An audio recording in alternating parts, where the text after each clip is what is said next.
Hi, my name's Phil. I'd like to come about politics. So it would appear that at least one of the big political stories that's going to run this summer is going to be Trump's battle to win back support from the MAGA supporters he's enraged with his own deep state cover-up.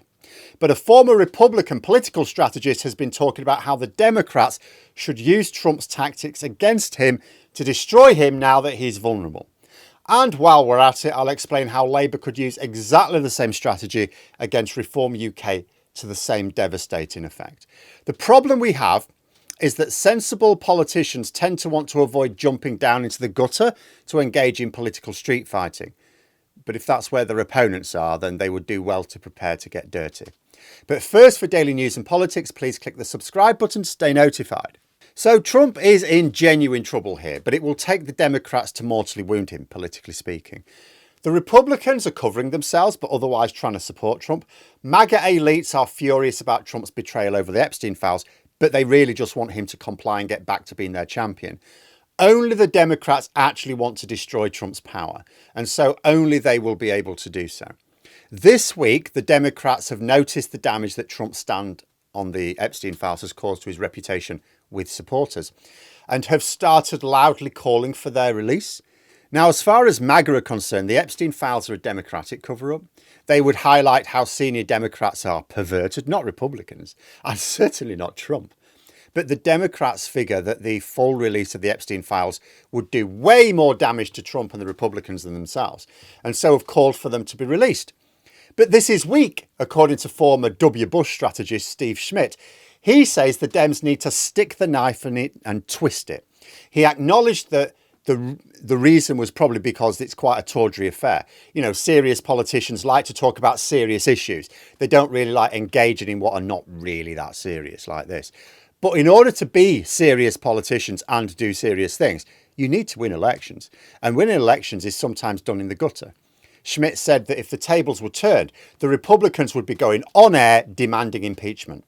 He said the Democrats should be flooding the airwaves and town halls, demanding an end to the cover-up, demanding to know what Trump and Bondi are hiding. And he's absolutely right. Politics is a dirty game. You have to play dirty at times. Dirty doesn't mean breaking the law. Doesn't even mean conning the public. After all, if the Democrats followed this advice, what would they really be doing? Would they be lying? Well, no, because Trump clearly is trying to cover something up. Would they be conning the public?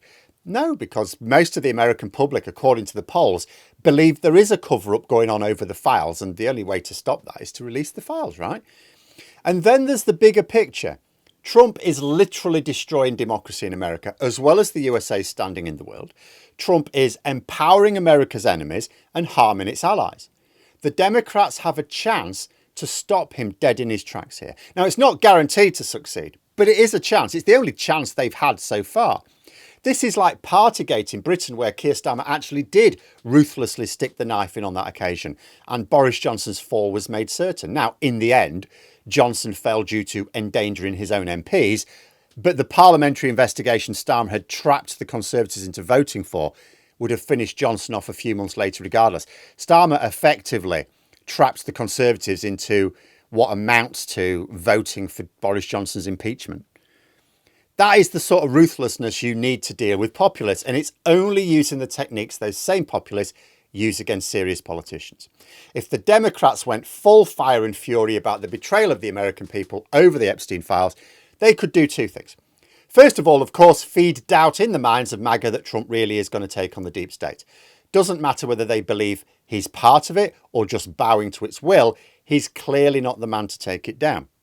Second, it will soften attitudes towards the Democrats. Like, if they are making a massive fuss about the files and demanding to know what the cover-up is about and saying that they want them released, aren't MAGA going to go, hang on a minute, I thought you didn't want them releasing? The Democrats can say, no, we're fully in favour of them being released. And what if the Democrats promise that if they gain control of Congress after the midterms, they will push for the files to be released? Now, it may not be realistic for them to gain enough control to actually do that, but that works too.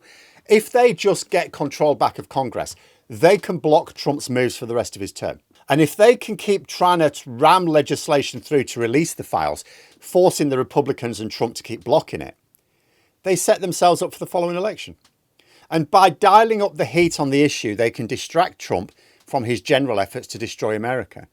Also, by focusing on this issue, which can bridge the gap between the Democrats and some MAGA supporters, they're distracting from the issues which divide them, like abortion, immigration rights, things like that. Populists always hype the hell out of everything. If they do something, it's the best thing anyone ever did. If their opponents do something, it's like the most vile, disgusting thing anyone ever did in human history. We've seen the behaviour from Trump in the USA and Farage in Britain. Everything with them is an extreme, and it's because it works. You see the same thing on YouTube. Political content which shifts to one extreme or the other gets most of the views because it taps into extreme emotions. It works. From an administrative point of view, most of us want calm, measured politicians being serious about running the show. It's nice if they also agree with us on some basic policy areas as well. But how to run the show? Calm and measured doesn't always work, as it certainly doesn't work as often as dialing everything up to 11. So I 100% agree with Schmidt. The Dems should make out that this issue is the most important issue in America right now. Not because it is, although, the continued denial of justice to the victims is important. But there are bigger things going on in America right now. But make this the most important issue because it's the one that can unite a lot of Americans, not only on the side of the Democrats, but forcefully on their side and against Trump. Donald Trump is the drain the swamp president, right? But all he's doing is inviting the swamp hags back to take up residence. Get themselves to public meetings, go online, go on talk shows, and only talk about this. Whatever they think is important to talk about, no, this is the thing to talk about. What are the government hiding? Why is Trump trying to silence the Wall Street Journal? Why has he silenced Steve Colbert? Why is he going back on his promise to release the files? What is he hiding? He says the Democrats don't want them released, but we're here to tell you we do. We've even put legislation through to Congress to get it released. It's the Republicans who should force Trump to release all the files. And if they won't, then we're going to keep pushing bills to get them released. And if we get control of Congress next year, we'll get them released to the American people. That can be their drumbeat for the next year and a half. And Starmer can do the same with Farage as well. I've been bemoaning the fact that the biggest feature of the elections bill announced this week was putting a stop to foreign money in our politics.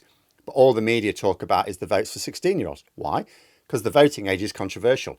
But everyone supports banning foreign money, even Reform UK supporters. So Starmer and Labour MPs should be pushing that message really hard. It's disgusting. Isn't it disgusting that Reform UK are getting all this dodgy money from oil companies and dubious foreign sources? He claims to be patriotic, but look at his paymasters. Use the populist own techniques against them. It should be illegal. In fact, we're going to make it illegal. Donations should only come from British organisations for British elections. We're going to make this illegal. We're changing the law to finally ban foreign money in politics for good. We're closing the loopholes. And you just watch Nigel Farage whine and complain as this bill goes through Parliament because we're cutting off his oil and foreign money. What's good for the goose is good for the gander. Trump, Farage and other populists win support by raging at an enemy, often an imagined or at least an exaggerated one. But it works. So why not rage at a real enemy of the people, like Trump and Farage? Turn their own fire against them. But let me know what you think in the comments below. For more content, you could subscribe to the channel or even join for access to streams and behind-the-scenes updates. Thanks for watching, and until next time, I'll see you later.